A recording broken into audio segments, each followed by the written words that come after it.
Una vez examinadas las características de la función potencia de los contrastes habitualmente empleados, vamos a ver ahora las características principales de la probabilidad de cometer error con esos mismos contrastes, relacionándolas con las de la función potencia.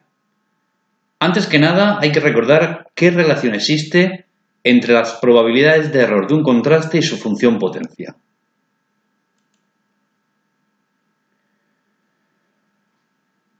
Nos podemos centrar primero en el contraste a la izquierda, el que se examinó también antes en primer lugar. Cuando sea cierto que el verdadero valor de mu es de la nula, y por ello que la nula es cierta, el error que puede cometer el test es del tipo que se denomina error tipo 1, que consistiría en rechazar la nula. La probabilidad de cometer ese error sabemos que coincide con la función potencia. De ahí que en esta zona las dos gráficas en la imagen aparezcan superpuestas. Cuando el parámetro toma un valor de la alternativa, el error posible sería no rechazar la nula, o error tipo 2, y corresponde al suceso contrario a aquel cuya probabilidad se mide con la función potencia. Por eso, la probabilidad de cometer error tipo 2 es igual a 1 menos la potencia, en este caso. Y por tanto, su gráfica es la que se muestra aquí en la pantalla. Las características comentadas antes para la potencia bajo la nula serán entonces las mismas que para la probabilidad de error de tipo 1, ya que ambas coinciden. Esa probabilidad será menor y por ello el test se equivocará con menor frecuencia cuanto más nos adentremos en la nula. Y de hecho, en esa dirección, la probabilidad de error llegará a ser prácticamente cero. Y será mayor al movernos en la dirección contraria siempre dentro de la nula. Cuanto más cerca de la frontera con la alternativa esté el verdadero valor del parámetro. De hecho, el máximo valor lo alcanzará en mu sub 0 y será alfa.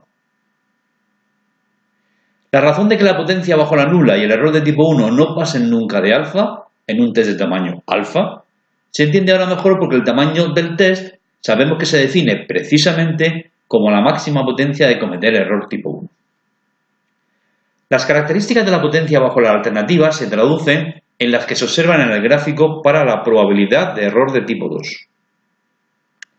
La probabilidad de cometer error de tipo 2 es mayor cuanto más cerca se está de la frontera con la nula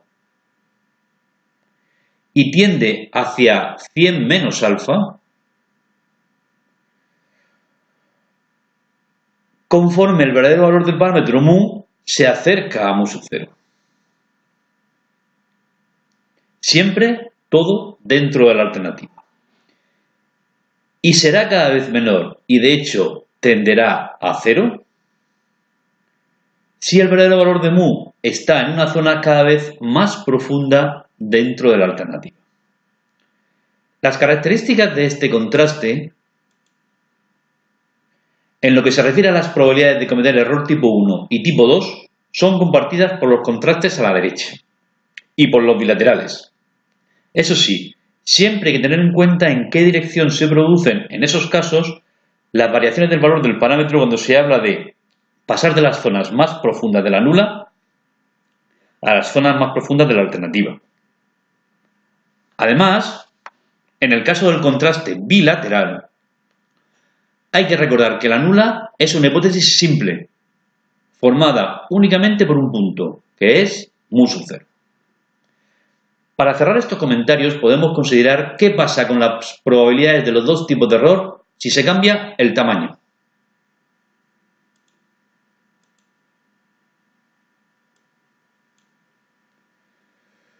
El tamaño con el que se aplica el contraste. Si el tamaño al que se aplica un contraste aumenta, las consecuencias en la probabilidad de error de tipo 1 es que ésta también aumenta para cada valor posible del parámetro en la nula, lo cual no es de extrañar, ya que el tamaño es el máximo error de tipo 1. Pero el efecto sobre el error de tipo 2 es el contrario, disminuye para todo valor del parámetro en la alternativa. Los aumentos observados en el error de tipo 1 y las disminuciones en el error de tipo 2 son más apreciables además, ahí donde sus errores no son prácticamente cero.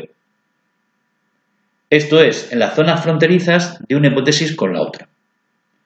Obviamente el efecto de aplicar el contraste con un tamaño menor es el contrario. Disminuye el error de tipo 1, pero aumenta el error de tipo 2. Más notablemente en las zonas fronterizas entre ambas hipótesis. Estas tendencias opuestas entre sí de los errores de tipo 1 y 2, que les llevan a aumentar a uno cuando disminuye el otro, son las que obligan a buscar como mejor test posible no al que haga pequeñas las probabilidades de ambos tipos de error, cosa que no resulta factible a la vista de lo que se acaba de comentar, sino al que haga la más pequeña posible la probabilidad de uno de los dos tipos de error, el de tipo 2, sujeto a que la probabilidad del error de tipo 1 no pase de una cota que se fija de antemano en niveles bajos. Nos referimos con esa cota al tamaño que nunca se escoge mayor del 10%.